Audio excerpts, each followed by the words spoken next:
সূর্যি মামা ব্লাইন্ডনেসটা একটু কমান, ভাগ্নিরা তো কাল্লা হয়ে যাইতেছে। সকাল সকাল জানলা খুলে দেখতে পাই সূর্যি মামার কত তেজ হয়েছে আজকে, ওরে বাপরে।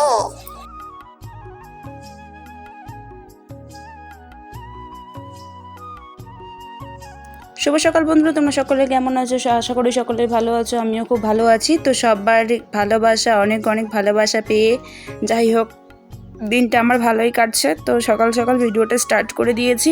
সকালবেলা দেখি বরমশাই উঠেই একেবারে দেখো ডাস্ট টাস্ট করে কি কাজে চলে গেছে, ও ভুট্টা ভাঙাচ্ছে। আর দিনগুলো কতটা ইউনিক হয়ে গেছে তাই না? এখন আর মানুষের সেরকম খাটাখাটনি করতে লাগে না, সব মেশিনের দ্বারাই হয়ে যায়। আর আমার এদিকে সকালবেলা উঠেই কিন্তু ব্রাশ করা, সাথে হচ্ছে পুরো ঘর বারান্দা ধুয়ে নেওয়া কাজ কমপ্লিট হয়ে গেছে। তখন আমি ব্লগটা শুরু করিনি, ভাবছি আজকে ব্লগ দেবো না, একটু শরীর খারাপ ছিল সকালবেলা, রাত্রে সকালে মানে শরীরটা প্রচুর খারাপ ছিল, এর জন্যই ভেবেছিলাম।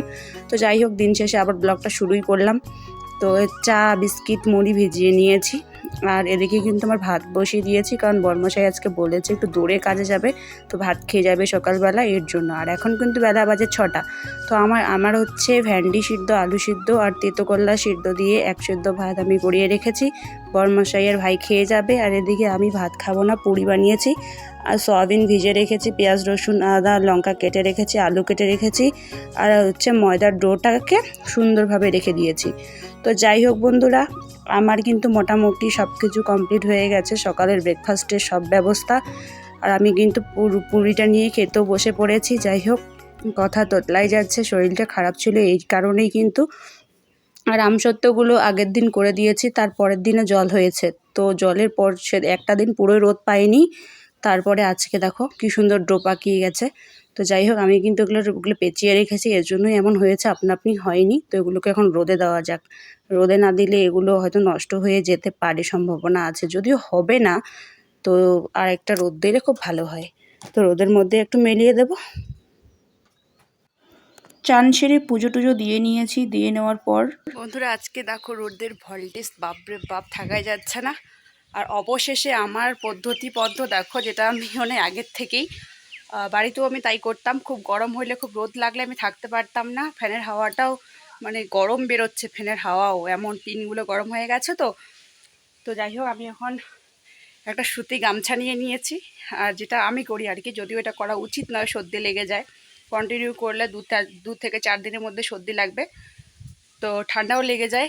তো তবুও বাঁচা তো যায় এই গরমে। তো আমি একটা সুতি গামছা নিয়ে নিয়েছি, আর কল থেকে জল মারছি, ঠান্ডা জল দিয়ে বারবার ভিজিয়ে দিচ্ছি। ভিজিয়ে নেওয়ার পরে এটা মাথায় গলা একদম দেখো পেঁচিয়ে পুচিয়ে রেখে দিয়েছি। এতে একটু হলেও 1-2 ঘন্টা রেস্ট পাওয়া যায়, ভালো থাকা যায়, ঠান্ডা লাগে। দেখো এত গরমের মধ্যে আমি আবার রান্না বসিয়ে দিয়েছি। শুধু কোনো রকমে একটা পাতলা, হালকা পাতলা করে সিম্পল একটা মসুর ডাল বানাবো আর একটা ভাজি বানাবো, ব্যাস এটাই। আর এই দেখো ধোয়া, এই খড়ির ধোয়া, মানে উনুনের তাপ এদিকে, টিনের গরম এদিকে, রোদের তাপ, আমি পুরো শেষ হয়ে যাচ্ছি। আর হচ্ছে আমার বরের পকেটের টাকা চুরি করে পকেট মেরে আমার কোনো লাভ নেই গাইস, তোমরা দেখতেই পাচ্ছ যে আমার এই গরমে এসব কিনে তো বন্ধুরা আমি পরের পকেট মারি, সত্যি কথা, যেটা 10 টাকা 20 টাকা যখন পাই নিয়ে নেই তার কাছ থেকে। আর নিয়ে আমি সারাদিনে এই করি, 2-3 বার চলে, কারণ পাশে একটা শ্বশুরবাড়ি, পাশে ফ্যাক্টরি রয়েছে, সেখান থেকে আনা হয় আর খাওয়া হয় এই গরমে বাঁচার জন্য একমাত্র। তো নননের ছেলেকে পাঠিয়েছি, 4টা এনেছে, ও 2টো আর আমি 2টো, চলো খাওয়া যাক। আর অ্যাকচুয়ালি ওখানে নাকি, আমি যতটা জানি, মানে আমি শুনেছি ওদের কাছ থেকে ক্যাটালগ অনুযায়ী দেয়, তো এটা এনেছে। শরীরটা যদি ভালো না থাকে কাজকর্ম কিছু করতে পারবো না, আমি তো পুরো ঘুমিয়ে ঘুমিয়ে শেষ, তোমরা দেখতে পাচ্ছ, এমনি কালো মানুষটা আরো কালো হয়ে যাচ্ছে। চলো এটা খেয়ে নেই, দেখা যায় না, এটা খেয়ে তারপর আবার এই আইসক্রিম চকোবার, এই ঠান্ডা জাতীয় জিনিসের জন্য আমি কম বকুনিটা কিন্তু খাই না। আর তোমরা তো কম বেশি সকলেই জানো আমার গলার সমস্যা রয়েছে, তার মধ্যে আমি ওষুধ খাচ্ছি, এই সময় আর অন্য কোনো ওষুধও খাওয়া যাবে না। আর এই গরমে তো কোনো উপায়ও নেই, খেতেই হবে। এগুলো ফ্রিজ থেকে এখনই আনা হয়েছে, আর দেখো কেমন ধোঁয়াটা বেরোচ্ছে, ক্যামেরা ঠিক বোঝা যাচ্ছে না। আর অনেকে কিন্তু এই ভিডিওগুলো দেখে বলবে, বা অনেকে আবার কন্টেন্ট বলবে, এই যে এই পলি মেয়েটা এত শুধু খাই খাই করে যায়, যাই হোক তোমরা যে যাই বলো, আমার যায় আসে না বাপু। তো দুপুরে হচ্ছে আমি ডালটা খাবো না, ভাজি দিয়ে ভাত খেয়ে নেব।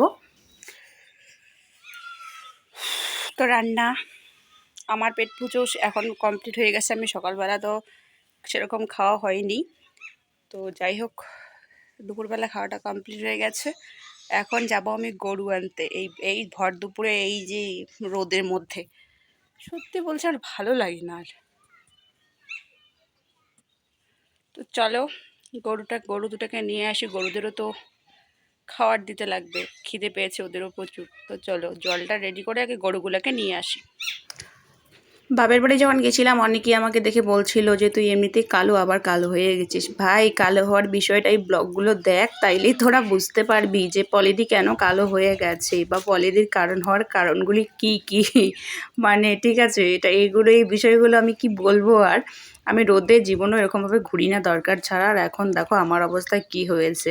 তো যাই হোক দুটো গরুকে এনে জল দিয়ে দিয়েছি, আর এত রোদ না। আর আমি কিন্তু যখন রান্না করি তখন হাঁড়ি কড়াই সব মেজে পরিষ্কার করে রাখি। এবারও বেরিয়েছে দুপুরবেলা, কিন্তু রোদের জন্য কলের পাড়ে বসছি না।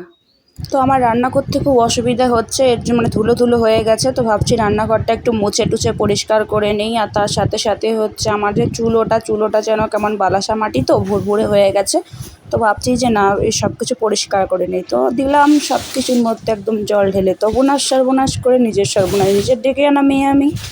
তো আর কি বলবো, দেখো কেমন গর্ত হয়ে গেছে, এটাকে ঠিক করতে হবে। কোনো বাপের জন্মে তো সব কাজ করিনি, এখন শ্বশুরের জন্মে করতে হচ্ছে।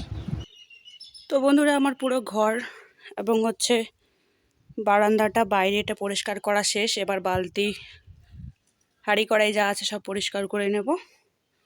দেখো সব কিছু কিন্তু পরিষ্কার করে লেপে নিয়েছি মাটি দিয়ে সুন্দর করে, কিন্তু যদি বৃষ্টি আসে সব যাবে আজকে আমার। আর টম আজকে সারাদিন জল খায়নি, টমিকে জল দেওয়া হয়নি, ভাবছি একটু জল দিয়ে দিই। আয় ওঠ পাপা, সারাদিন।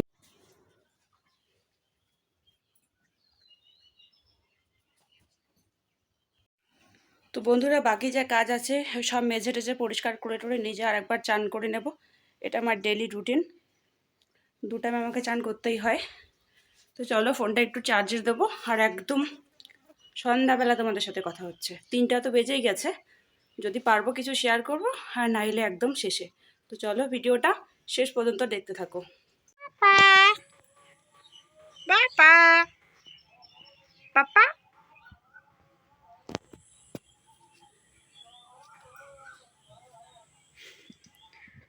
পাপা লাগবে কিন্তু আমার। এই উঠে বসো উপরে উঠো বাবা, উপরে উঠো। উপরে উঠছে লক্ষ্মী সোনা। এই দেখো ভিডিও করছি আমি ভিডিও করছি, দাও। তো আমাদের বাড়িতে এই টমিকে নিয়ে আমরা 3 জন, আর এখন তো ভাই এসেছে 4 জন হয়ে গেছি। তো যাই হোক টমিকে নিয়ে আমাদের ভালোই সময় কাটে। বিকেল টাইমটা আমরা টমিকে নিয়েই কাটিয়ে দেই, কোনোটা হয়তো তোমাদেরকে শেয়ার করি, কোনোটা হয়তো করতে পারি না। তো যাই হোক সন্ধ্যাও প্রায় ঘনিয়ে আসছে, আর আমি টমিকে নিয়ে অনেকক্ষণ ধরে খেলা করছি। কার ওকে না ইঞ্জেকশানটা দেওয়া হয়নি, এর জন্য ভয়ও লাগে যদি নখ লেগে যায়। তো যাই হোক এদিকে সন্ধ্যাবাতি প্রায় দেওয়ার শেষে বরমশাই বিরিয়ানি নিয়ে এসেছে আমার জন্য। তো বিরিয়ানিটা আমার এবং আমার বরের খুব প্রিয় একটা জিনিস, তো চলো এটা আগে খেয়ে নেব। তো যাই হোক বন্ধুরা ভিডিওটা আর বেশি বড় করছি না, ভিডিওটা আজকের মতো এখানেই শেষ করছি। ভিডিওটা তোমাদের কেমন লাগলো অবশ্যই কিন্তু কমেন্ট করে জানাবে, আর ভালো লাগলে লাইক কমেন্ট শেয়ার এবং সাবস্ক্রাইব করে আমার পাশে থাকবে। তো গুড নাইট অল, দেখা হচ্ছে নেক্সট কোনো ভিডিওতে।